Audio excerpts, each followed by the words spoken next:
এবার অপর্ণার বাবার চিকিৎসার জন্য আর্য স্যারের কাছে আবারও চলে এলো অপর্ণা। হ্যাঁ সুপ্রিয় দর্শক, চিরদিনই তুমি জামা ধারাবাহিকের আজকের পর্বে তো আমরা এরকমটাই দেখতে পারবো। বিস্তারিত জানতে চাইলে এখনই ভিডিওটা একটি লাইক দিয়ে চ্যানেলটিকে সাবস্ক্রাইব করে একদম শেষ পর্যন্ত দেখতে থাকুন। চিরদিনই তুমি জামা ধারাবাহিকের আজকের পর্বে তো আমরা সবাই দেখতে পারবো যে অপর্ণার বাবাকে তো হসপিটালে না নিয়ে গিয়ে নিয়ে আসা হয় একটি স্বাস্থ্যকেন্দ্রে, আর সেই স্বাস্থ্যকেন্দ্রটার নামও ছিল এএসআর। আর অপর্ণা তো এটাকে দেখে অনেক অবাক হয়ে যায়, বলে যে এই এএসআরটা আবার কি। আর অন্যদিকে আমরা দেখতে পাই যে অপর্ণার বাবার আরও স্যালাইন লাগবে, কিন্তু সেখানে এগুলো নেই।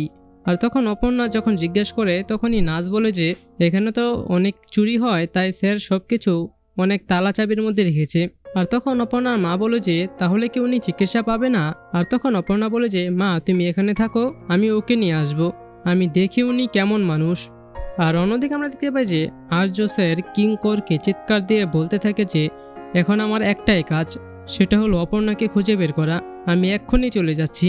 আর তারপর আর্য তো সেখান থেকে চলে যায়। আর রাজলক্ষ্মী তো অনেক চিন্তায় পড়ে যায় যে আর্য যদি না থাকে তাহলে আমরা কিভাবে সবটা সামলে উঠবো। আর তখন নকল রাজনন্দিনী বলে যে তোমরা চিন্তা করো না, আমি তো আছি মা, আমি তো বেঁচে আছি এখনো, আমি রেডি হয়ে আসছি কেমন। আর তখনই রাজলক্ষ্মীর মনে তো একটা সন্দেহ জাগে যে হঠাৎ করে ওর মধ্যে এত পরিবর্তন। এমন তো নয় যে অপর্ণা যা বলেছিল ওইটাই ঠিক আর আমি যা মনে করেছি সেটা আসলে ভুল। তো সুপ্রিয় দর্শক, কি মনে হয় আপনাদের কি ঘটতে যাচ্ছে মূলত সামনে?